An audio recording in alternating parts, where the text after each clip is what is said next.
sigaw. Kayo pa lang ngayon, yun ang sinusulit kasi yan ang natin mga iba. Sigaw, malapag at alin.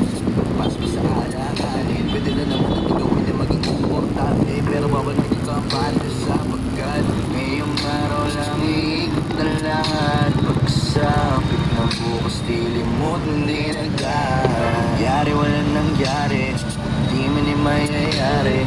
Usapan yung magsirain, bawal sa atin na magsabi. Ibulong